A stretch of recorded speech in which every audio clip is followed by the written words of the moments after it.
दोस्तों, इंसान जैसा कर्म करता है वैसा ही फल प्राप्त होता है। आपने यह तो सुना ही होगा, जैसी करनी वैसी भरनी।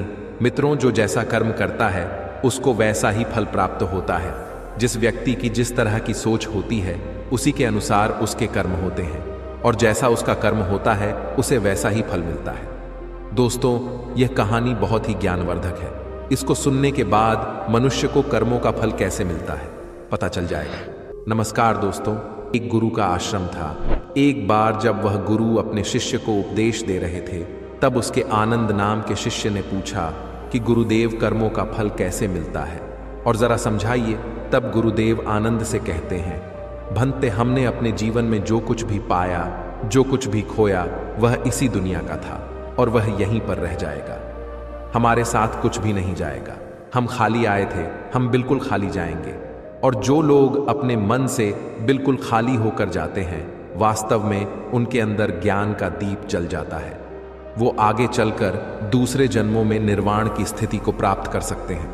लेकिन उससे पहले तुम्हें इस जीवन की निरर्थक को समझना होगा। यहाँ पर कुछ भी पाना या कुछ भी खोना कोई मायने नहीं रखता। हर इंसान को बचपन के दिन प्रिय क्यों होते हैं?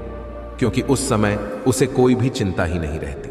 वह आजाद होता है, उसके मन में कोई लालसा नहीं होती। जिस काम में भी लग जाता है उसी में मग्न हो जाता है। लेकिन जैसे जैसे इंसान की आयु बढ़ने लगती है, वैसे वैसे उसकी इच्छाएं, उसकी कामनाएं दिन ब दिन बढ़ती जाती हैं।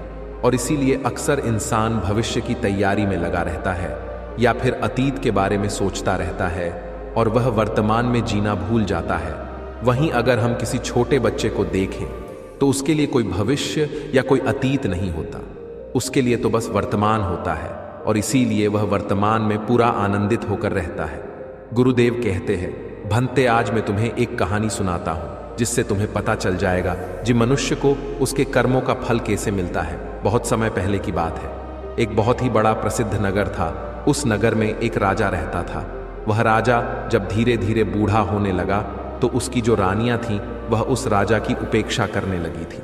राजा रानियों की उपेक्षा को बर्दाश्त नहीं कर सका और वह चिंतित रहने लगा। एक दिन उसने अपने वैद्य को बुलवाया और उस वैद्य से कहा कि हे वैद्य राज, क्या आप कोई इस तरह की दवाई को तैयार कर सकते हैं जो मेरी खोई हुई जवानी को वापस कर सके। उस वैद्य ने सोचा कि यह राजा तो बड़ा ही मूर्ख है। यह फिर से जवान होना चाहता है। यह जानता है कि इस संसार में व्यक्ति यदि एक बार बूढ़ा हो गया तो दोबारा वह जवान नहीं हो सकता है। और यह मुझसे कह रहा है कि मुझे ऐसी दवाई तैयार करके दो जिससे मेरी खोई हुई जवानी वापस आ जाए।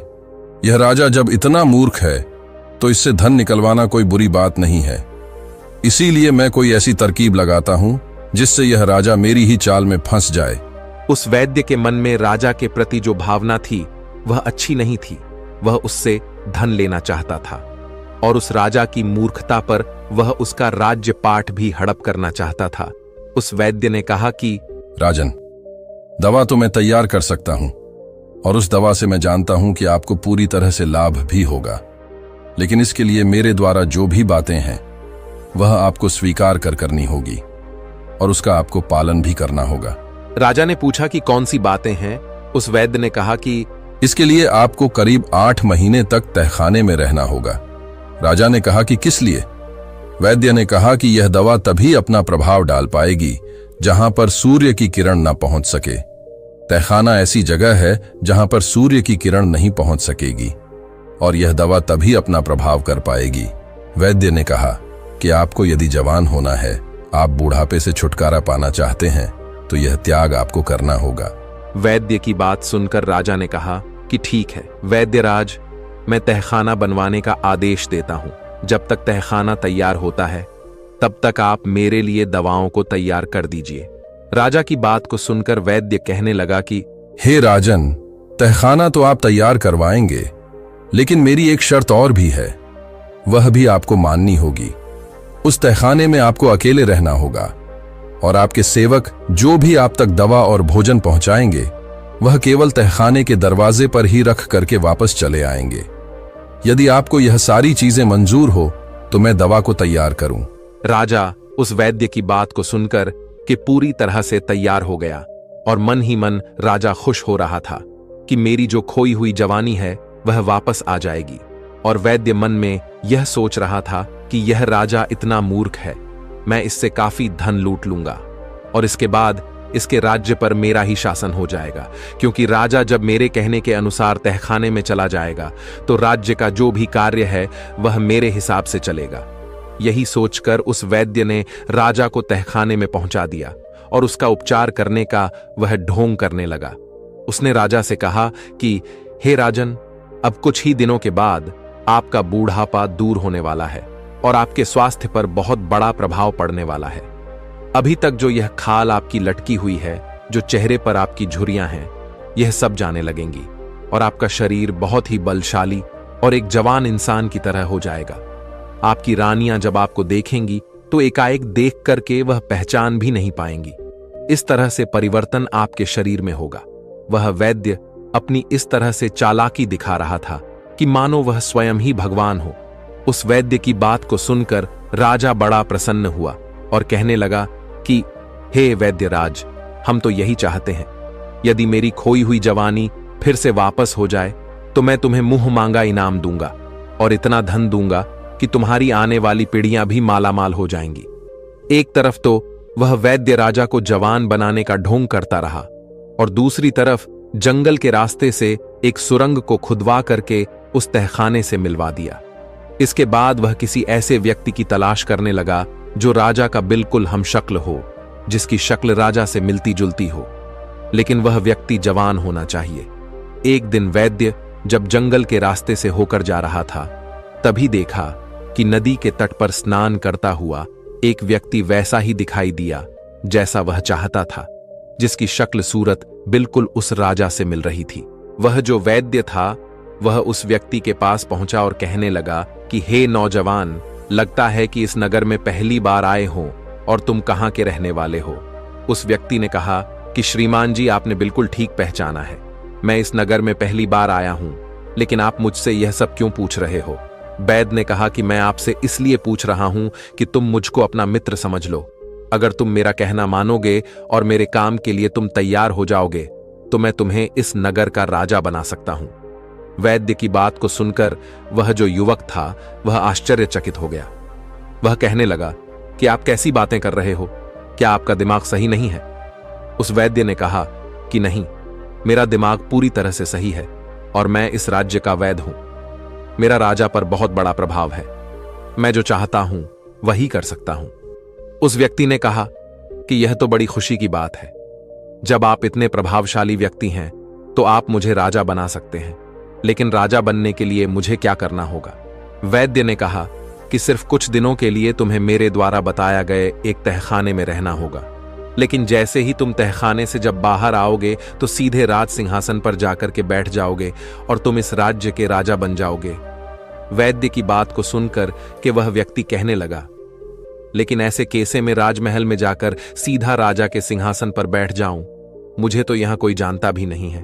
अगर किसी ने मुझे इस गुस्ताखी के लिए पहचान लिया और जेल के सलाखों में कैद कर दिया तो कौन मुझे बाहर निकालेगा।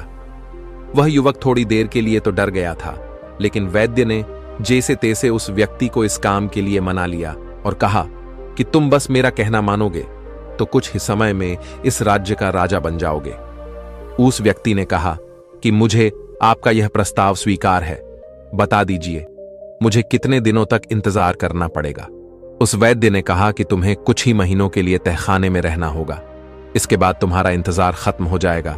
बहुत कम समय में ही तुम्हारा इंतजार खत्म हो जाएगा, ज्यादा से ज्यादा 1-2 महीनों तक तुम्हें तहखाने में रहना होगा।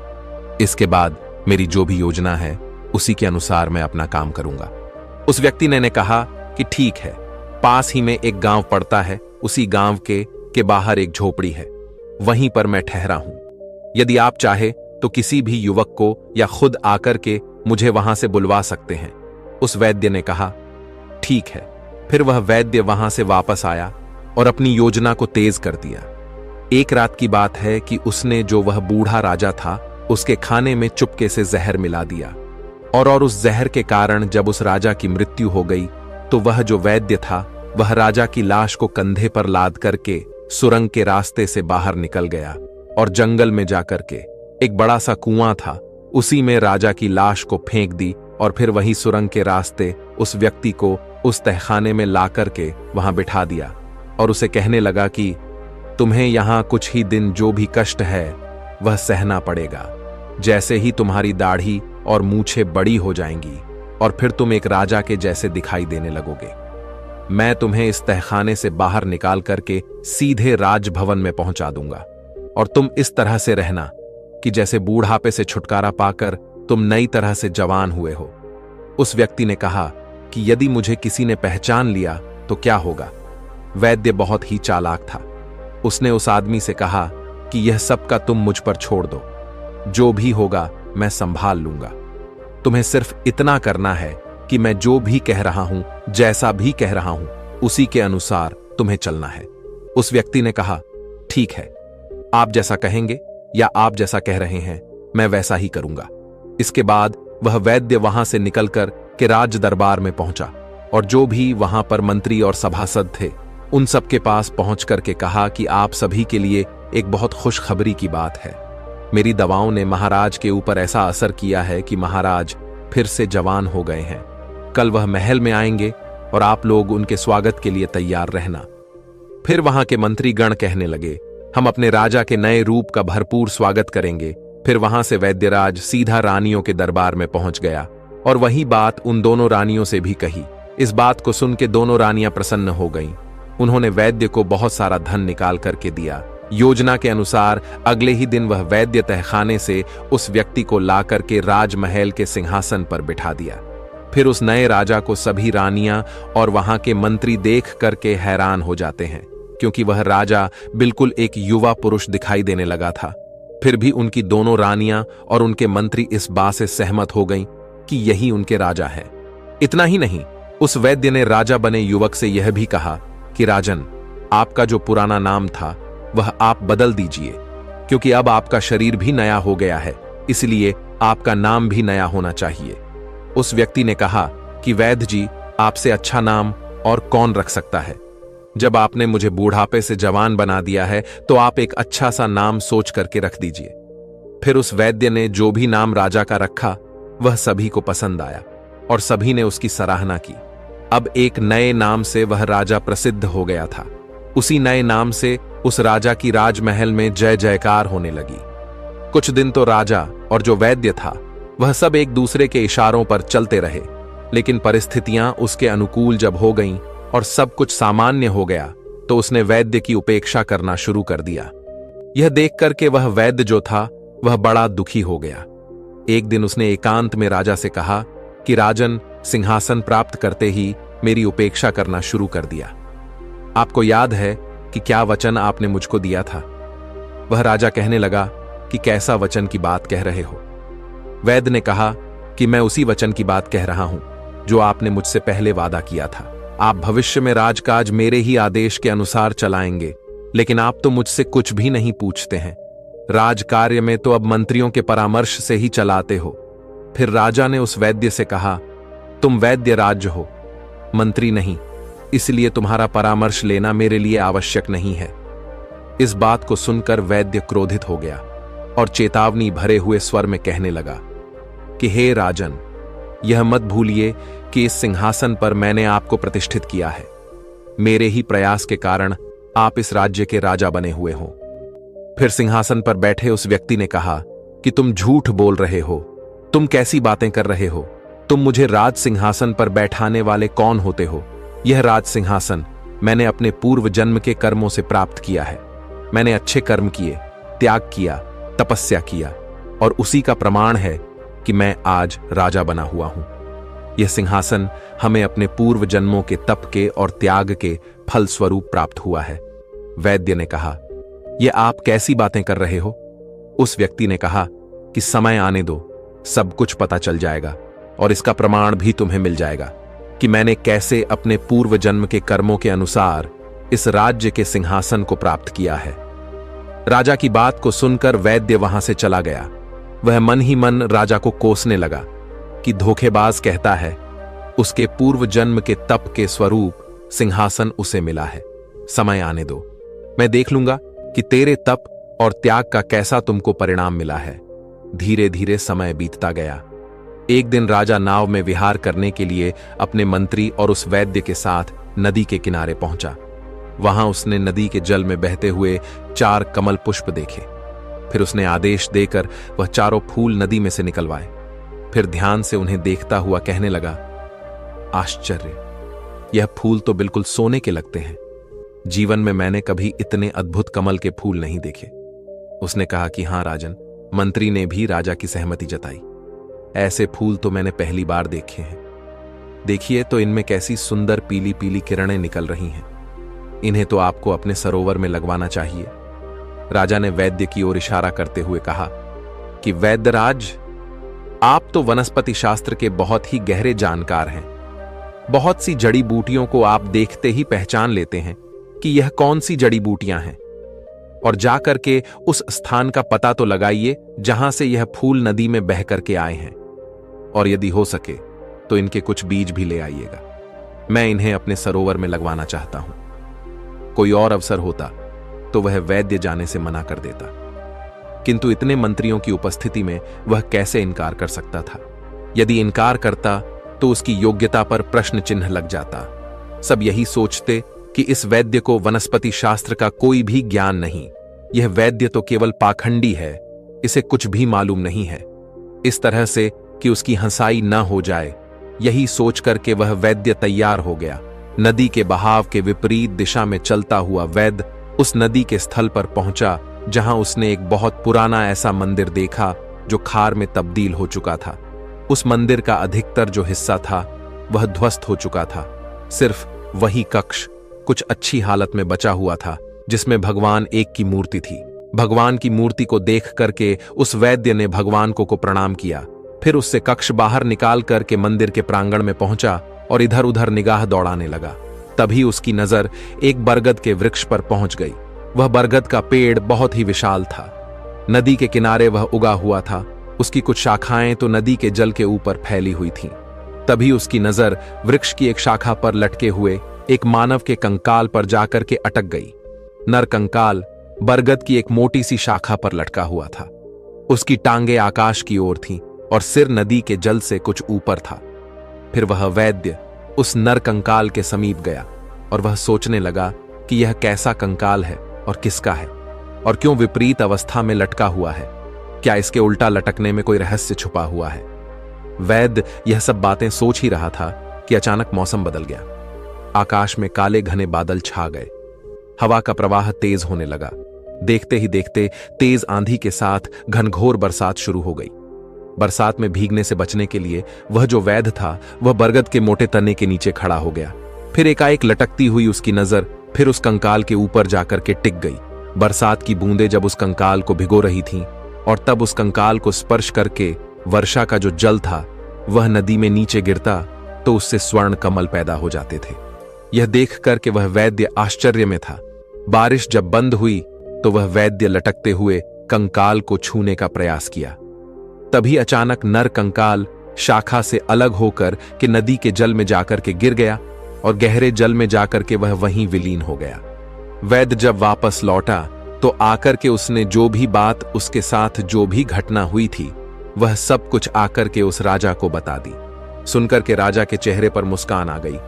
उसने वैद्य से कहा कि वैद्यराज, जिस नर कंकाल को तुम देख करके आ रहे हो वह पूर्व जन्म में मेरा ही शरीर था। मैंने अपने पूर्व जन्म में उस बरगद के वृक्ष पर उल्टा लटक करके वर्षों तक भगवान की तपस्या करता रहा। मैं एक योगी था। तपस्या के दौरान ही मेरी मृत्यु हो गई थी। वर्षों तक उल्टा लटके रहने के कारण मेरा शरीर सूख गया था और मेरा शरीर नर कंकाल में तब्दील हो चुका था, और अब तो वह नर कंकाल भी शेष नहीं रहा। अच्छा हुआ जो मेरे पूर्व शरीर को मुक्ति मिल गई। राजा की इन बातों को सुनकर उस वैद्य ने कहा, पर मेरी एक शिकायत अब भी है। आपसे मेरे प्रयासों से आप राजा बने और आप अभी भी मेरी उपेक्षा कर रहे हो। उस राजा ने कहा कि हे वैद्य राज, यही तो तुम्हारा भ्रम है। मैंने तुम्हें बताया तो है कि राज्य पद मुझे मेरे पूर्व के जन्म के कर्मों के फल के कारण मिला है। उस वैद्य ने कहा कि तो मेरे प्रयास का कोई मतलब नहीं है। राजा कहने लगा कि तुमने जितने काम किए सब अपने स्वार्थ के कारण ही किए हैं। मैं तो तुम्हारी कुछ बातों को भी जानता हूं, जिनके कारण मैं तुम्हें सूली पर भी चढ़ा सकता हूं। लेकिन मैं ऐसा नहीं करूंगा, क्योंकि तुमने मेरे साथ जो भी किया है और किसी के साथ जो भी किया है, उसका फल तो तुम्हें ईश्वर देगा। यह सुनकर के वैद्य जो था वह भय से कांपने लगा। राजा ने जब उसे कांपते हुए देखा तो वह कहने लगा कि डरने की कोई बात नहीं है। विश्वास रखो कि मैं तुम्हें सूली पर लटकाने का आदेश नहीं दूंगा, क्योंकि मैं जानता हूं जन्म मरण हानि लाभ यह सब कुछ भगवान की इच्छा से ही होता है। अपने पूर्व जन्म के कर्मों का फल मैं इस जीवन में राजा बनकर के भोग रहा हूं। तुम अपने कुछ कर्मों का फल अगले जन्म में भोगोगे। इस जन्म में ही तुम्हारे जो लोभ है उसका फल तुम्हें भोगना पड़ेगा।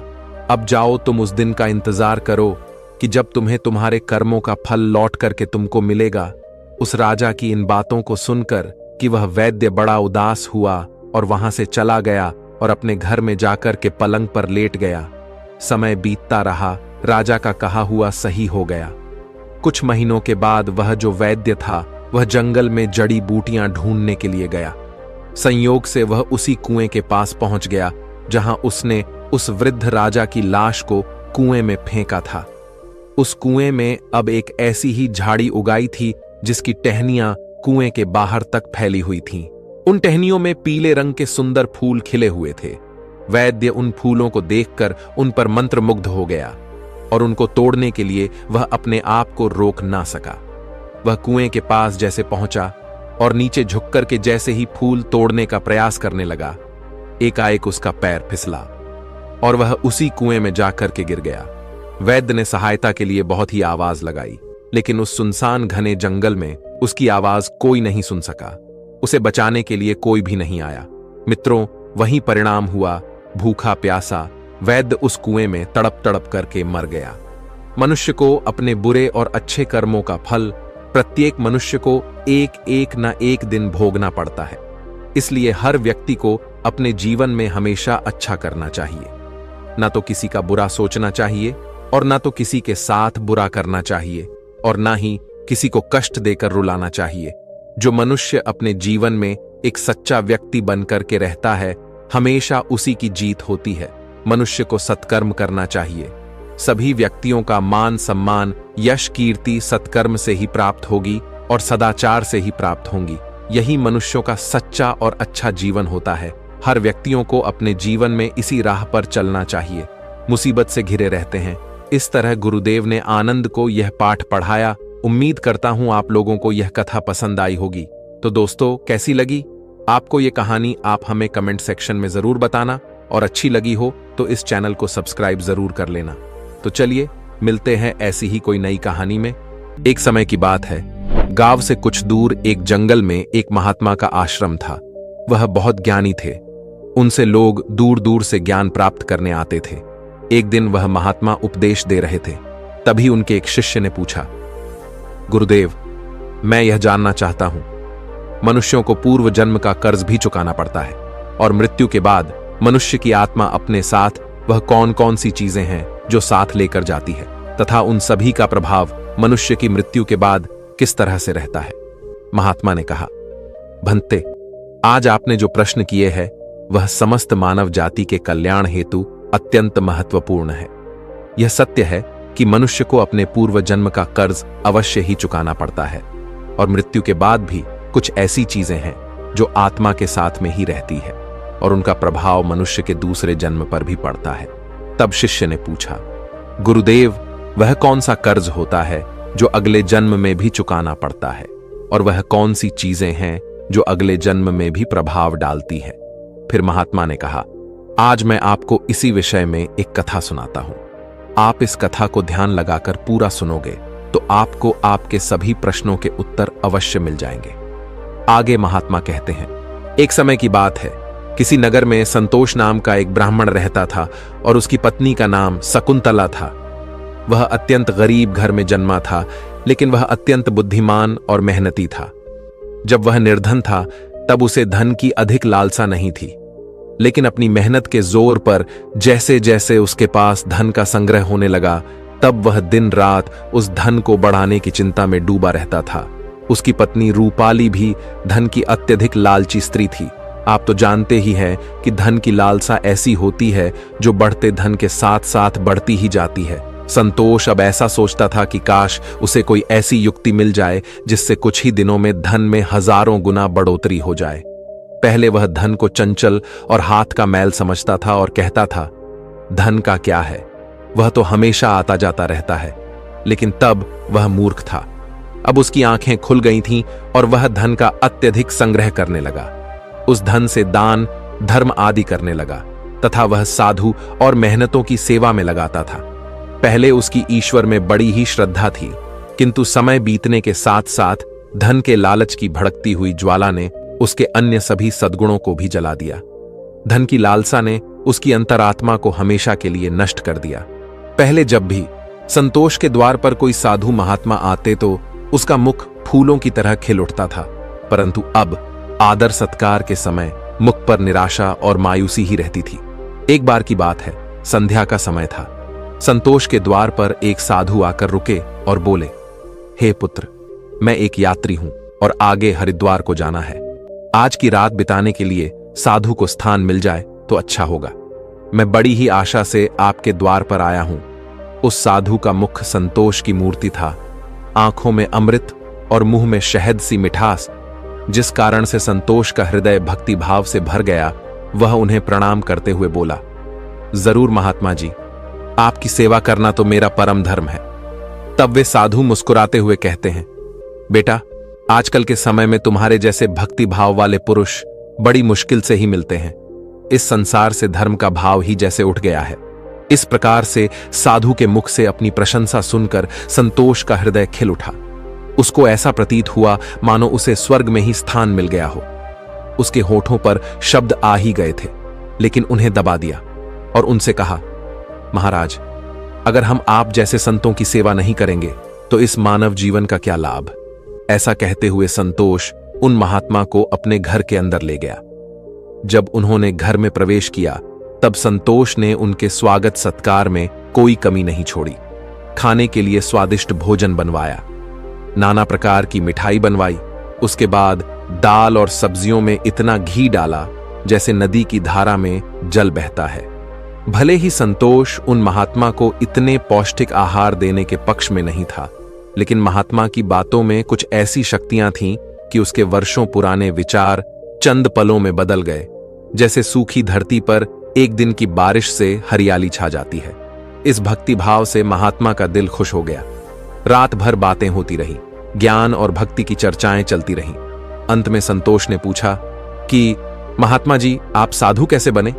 साधु ने हंसकर उत्तर दिया, बेटा, बुढ़ापा आ गया है, अब क्या सारी उम्र गृहस्थी में ही फंसा रहूंगा। कुछ हरि भजन भी तो करना चाहिए। ईश्वर कृपा से बहुत धन कमाया है। मेरे 3 पुत्र हैं और एक कन्या भी है। अब सारी धन दौलत उन्हें बांट दी है और अब तीर्थ यात्रा को जा रहा हूं। फिर कुछ समय के पश्चात संतोष ने साधु की तरफ देखा और पूछा, तो क्या आपने अपना सब कुछ बच्चों को दे दिया या अपने पास भी कुछ रखा है? तभी साधु ने उत्तर दिया, बेटा, मेरे हाथ में जो यह लाठी देख रहे हो, यह अंदर से खोखली है। इसमें मैंने 400 स्वर्ण मुद्राएं डाल रखी हैं। यात्रा में कभी कभी धन की आवश्यकता भी पड़ जाती है। यह कहते कहते साधु को नींद लग गई, लेकिन संतोष की आंखें जाग रही थीं। ये सारी बातें उसकी पत्नी रूपाली ने भी सुनी ली थीं। अब रात्रि का पहला पहर बीत गया था। वह बार बार महात्मा की लाठी को देख रहा था और मन ही मन कुछ सोच रहा था। अब उसके अंदर लोभ लालच की माया का संचार हुआ, किंतु उसकी अंतर आत्मा इस घृणित कार्य को करने से रोक रही थी। लेकिन वही मन की दुरात्मा स्वर्ण मुद्राएं पाने की जिद पर अड़ गई। कुछ समय तक इस संघर्ष में ही उसके मन का बुरा हाल हो चुका था कि तभी उसकी पत्नी उसके पास आकर बैठ जाती है और कहती है, स्वामी, आप किस गहरी चिंता में डूबे हैं? क्या आप भी वही कुटिल मंशा से सोच रहे हैं जो मैं सोच रही हूं? इस महात्मा ने तो अपनी खूब सेवा करवा ली है, अब इन्हें कुछ तो हर्जाना भरना पड़ेगा। तब संतोष कहता है, शकुंतला, मेरे मन में बड़ी ही दुविधा हो रही है। हमारा कर्तव्य है कि अतिथि की सेवा करें, किंतु अगर हम इनके धन को चुराते हैं तो पाप होगा। शायद हमें ऐसा नहीं करना चाहिए।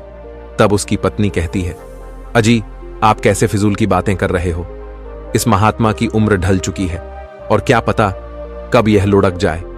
वैसे भी अब यह अनाथ हैं और अपना अंतिम समय बिताने के लिए हरिद्वार जा रहे हैं। आप अपने मन को मत रोको और इन स्वर्ण मुद्राओं को ले लो। मुझे लगता है ईश्वर भी यही चाहते हैं, इसी कारण से यह महात्मा यहां पधारे हैं और जो बात सबसे गुप्त रखनी चाहिए उसे ही आपको बता दी है। तब संतोष कहता है, ठीक है। अंततः लोभ ने धर्म को हरा दिया। संतोष ने लाठी उठाई पर उसके हाथ पैर कांप रहे थे। उसकी अंतरात्मा ने एक बार फिर से बड़बड़ाना शुरू किया, लेकिन लोभ के दृढ़ हाथों ने उसे दबा दिया। तभी संतोष और शकुंतला ने लाठी खोली और उसमें से स्वर्ण मोहरों को निकाल लिया और उनकी जगह सामान्य लोहे के सिक्के भर दिए। अगले दिन सुबह महात्मा संतोष और उसकी पत्नी की विनम्रतापूर्वक आज्ञा लेकर स्नान आदि करके अपनी अगली यात्रा के लिए तैयार हो गए। किंतु अभी भी संतोष का दिल धड़क रहा था। उसे डर था कि कहीं साधु को शक ना हो जाए। इस ख्याल से उसका चेहरा पीला पड़ता जा रहा था, लेकिन महात्मा को इस बात की कोई खबर ही नहीं थी। वह तो हंसते हुए बातें कर रहे थे और रात की मेहमान नवाजी के लिए बार बार धन्यवाद दे रहे थे। अपितु जाते समय संतोष ने कहा, महात्मा जी, मेरे यहां संतान नहीं है। कृपया भगवान से प्रार्थना करें कि उनके जैसी ही हमारे यहां संतान हो जाए। वैसे तो हम पापी हैं, हमारी प्रार्थना ओए का कोई असर नहीं हो सकता, किंतु आप तो महात्मा हैं, भगवान आपकी बात जरूर सुनेंगे। तभी मंद मुस्कान के साथ महात्मा ने उत्तर दिया, सुनेंगे या नहीं यह तो वही जाने, लेकिन मैं तुम्हें आशीर्वाद देता हूं कि भगवान तुम्हें संतान दे। इतना कहकर वे महात्मा वहां से चले गए। अब जैसे संतोष के सिर से एक बड़ा बोझ हट गया था। उसे ऐसा लगा जैसे महात्मा के जाने के साथ ही उसके दिल से एक पत्थर हट गया हो। किंतु वे दोनों पति पत्नी इस चोरी के फल से नहीं बच सकते थे। यह बात संतोष का मन और मस्तिष्क भी अनुभव कर रहा था, परंतु वह इस चोरी के प्रकट होने से बहुत डरता था। चोरी का प्रकट होना प्रत्यक्ष था, किंतु उसका फल भविष्य के किसी पर्दे में चुपचाप छिपकर सही अवसर की प्रतीक्षा में था। मनुष्य वर्तमान समय के सामने भविष्य की परवाह नहीं करता है। वहीं दूसरी ओर जब वह महात्मा हरिद्वार पहुंचे तो उनका हृदय अत्यंत प्रसन्न हो गया। यहां साधु संतों को देखकर ऐसी प्रसन्नता हुई मानो उन्हें सभी देवताओं के साक्षात दर्शन हो गए हों। उनका मन ईश्वर भक्ति में लीन हो गया। फिर रात को महात्मा वहीं संतों के साथ आश्रम में सो गए। फिर अगले दिन स्नान करके उन्होंने उस मंदिर के मुख्य रसोइये को बुलाकर कहा, मैं यहां श्रद्धा हेतु आने वाले सभी यात्रियों के लिए अन्नदान करना चाहता हूं। यही एक इच्छा मेरी बाकी है।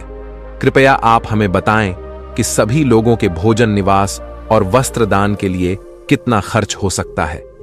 तभी उस व्यक्ति ने कुछ हिसाब करते हुए बताया कि महाराज, अन्नदान, निवास और वस्त्र दान और अन्य सभी प्रकार के कार्यों के लिए कुल 300 स्वर्ण मुद्राएं लग सकती हैं तथा 20-30 से कम अधिक लग सकती हैं। क्या आपके पास इतना ज्यादा और पर्याप्त धन है? महात्मा ने कहा, ठीक है, मैं इसका प्रबंध करता हूं। महात्मा ने कहा, आप बस कल के सभी कार्यक्रमों का आयोजन करो। कहकर वे गंगा स्नान के लिए चले गए। फिर अगले दिन उनके कहे अनुसार उस रसोइये ने पूरा आयोजन किया। हरिद्वार के परिसर में बड़ी ही धूमधाम और खुशी के साथ अन्नदान, वस्त्रदान, भजन आदि कार्यों को संपन्न किया। वहां मौजूद सभी लोग देखकर खुशी से कहने लगे, महात्मा स्वयं गरीब होकर कितने उदार हैं और जिनके पास धन की कोई कमी नहीं होती, वे व्यर्थ के दिखावे में लुटा देते हैं, परंतु धर्म की राह पर एक कौड़ी भी खर्च नहीं करते। यह एक नेक दिल मनुष्य है जिसने अपना धर्म समझा और धर्म के सामने धन का मोह नहीं देखा। अपनी प्रशंसा सुनकर महात्मा की खुशी का कोई ठिकाना न रहा। उनका हृदय आनंद से प्रसन्न हो रहा था, किंतु दूसरी ओर उसका भाग्य रो रहा था। जब संध्या हुई, महात्मा ने अपने कमरे का दरवाजा बंद किया और लाठी को खोलकर देखा तो लाठी के अंदर लोहे के सिक्कों को देखकर उसका हृदय कांप गया।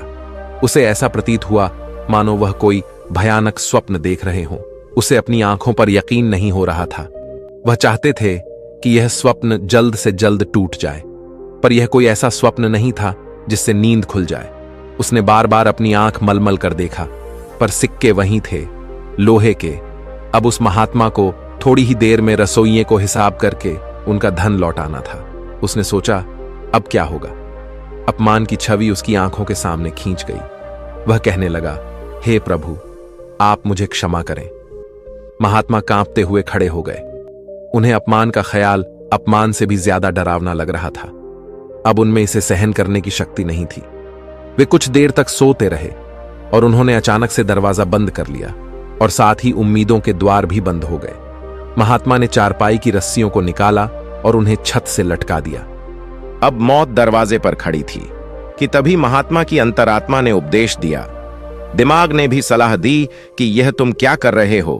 आत्महत्या सबसे बड़ा निंदनीय कर्म है, ऐसा मत करो। पर निराशा ने हर तरफ से हरा कर रख दिया। महात्मा का चेहरा मृत व्यक्ति की तरह सफेद पड़ गया था। तब उसने चारपाई पर खड़े होकर अपनी गर्दन में फंदा डाला और कांपते हुए पैरों से चारपाई को ठोकर मार दी। वह महात्मा फांसी पर झूल गए और उसकी मौत हो गई। जहां सुबह बहुत सुखपूर्वक और शांत थी, लेकिन किसे पता था कि शाम इतनी दुखद होगी। कुछ ही समय बाद यह घटना का चारों ओर फैल गई। यह सब देखकर उस रसोइये ने ही महात्मा का अंतिम संस्कार किया और फिर से भगवान का नाम लेकर अपने काम में लग गया। वो महात्मा तो मर गए, लेकिन उनका आशीर्वाद अभी भी जीवित था। 1 साल के भीतर ही वह चोर ब्राह्मण संतोष के घर में एक पुत्र का जन्म हुआ। इस अवसर पर संतोष ऐसे प्रसन्न था मानो सारे संसार का धन उसे मिल गया हो। अब तो अंधेरे घर में प्रकाश छा गया था। उसके पैर धरती पर ना पड़ते थे। उसने बालक का नामकरण संस्कार बड़ी ही धूमधाम से किया।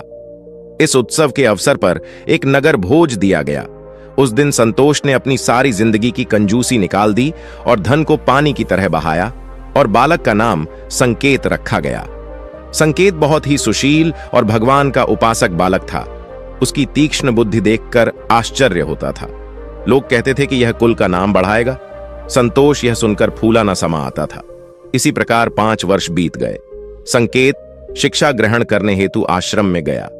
वहां भी उसके गुणों का विकास होने लगा। वह हमेशा अपनी कक्षा में प्रथम आया करता था।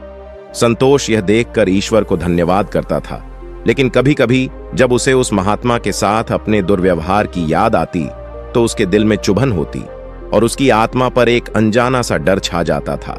उसे बार बार अपने ऊपर गुस्सा आता था। वह अक्सर मन ही मन दुखी होते रहता और मन ही मन कहता कि मेरी बुद्धि कैसी खोटी थी, मैंने ऐसी मूर्खता क्यों की। लेकिन बीता हुआ समय उसके हाथ में नहीं आ सकता था। उसने स्वर्ण की 400 मोहरों को एक लाल वस्त्र में बांधकर संदूक में रख दिया और यह निश्चय किया कि वह उस महात्मा को वापस दे देगा। फिर उसने महात्मा की खोज शुरू कर दी। कई लोगों को भेजा, लेकिन वह उस महात्मा तक नहीं पहुंच सका। इतना समय बीत गया कि अब संतोष उस घटना को भूल गया, परंतु स्वर्ण मुद्राएं अभी भी एक लाल वस्त्र में लिपटी हुई उसी संदूक में पड़ी थी। समय गुजरता गया और संकेत अब 21 वर्ष का हो गया था। साथ ही उसे एक बीमारी ने जकड़ रखा था और संकेत के इलाज में काफी धन का खर्च हो रहा था। फिर एक दिन अचानक संतोष अपनी पत्नी शकुंतला और बेटे संकेत के साथ हरिद्वार के लिए निकल पड़ा। वहां पहुंचकर वे एक आश्रम में ठहरे। वहां संतोष को पता चला कि उनके बेटे संकेत का व्यवहार साधुओं जैसा हो रहा है। उसके अंदर वैराग्य आ रहा है। वह दिन रात साधुओं के डेरे में समय बिताता और जब भी किसी दीन दुखी या गरीब को देखता तो उसकी मदद करता था। इसे देखकर संतोष बहुत परेशान होता था, पर वह कुछ कर नहीं पाता था। संकेत उसकी इकलौती संतान थी। उसका मुख देखकर संतोष का क्रोध शांत हो जाता था। वह बहुत सोचता था, परंतु संकेत के इस स्वभाव का कारण उसे समझ में नहीं आता था। फिर दूसरे दिन संध्या के समय संतोष भजन कर अपने आश्रम की तरफ लौट रहा था कि रास्ते में एक बूढ़ा आदमी उसे रोता हुआ मिला। तब संकेत ने आश्चर्य से पूछा, भाई रोते क्यों हो? तब वह बूढ़ा आदमी कहने लगा, बेटा क्या कहूं, कहते हुए लज्जा आती है। अगर तुम जानना ही चाहते हो तो सुनो। मैं गंगा जी में डूबकर अपना जीवन समाप्त करने जा रहा हूं, क्योंकि मुझे व्यापार में घाटा हुआ है और मेरे सिर पर बहुत सारा कर्ज है। संकेत कहता है, पर यह तो छोटी सी बात है। उस बूढ़े व्यक्ति ने अजीबोगरीब नजरों से संकेत की ओर देखते हुए कहा, मुझे अपना कर्ज चुकाना है, नहीं तो मेरे पास आत्महत्या करने के अलावा कोई विकल्प ही नहीं है। तब संकेत कुछ देर तक चुप रहा। यह मौन उस दुर्भाग्यशाली बूढ़े व्यक्ति के लिए एक उम्मीद बन रहा था। उसके आंसू थम गए और फिर संकेत ने पूछा कि महाराज, आपको कितने धन की आवश्यकता है? कृपया आप हमें बताएं दोस्तों। जब इंसान निराश हताश होता है तब उसे हर कदम पर उम्मीद नजर आती है। उस बूढ़े व्यक्ति ने हिसाब लगाकर जवाब दिया और कहा कि मेरे सिर पर लगभग 400 स्वर्ण मुद्राओं का कर्ज है। संकेत फिर से कुछ देर के लिए चुप रहा। फिर उसने कहा, महाराज, आप चिंता मत करो। आप बस इसी गंगा के तट पर मेरी प्रतीक्षा करो।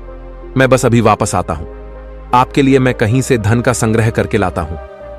तब बूढ़े आदमी ने कहा, बेटा, यहीं पास में ही मेरी एक धर्मशाला है, तुम वहीं आ जाओ।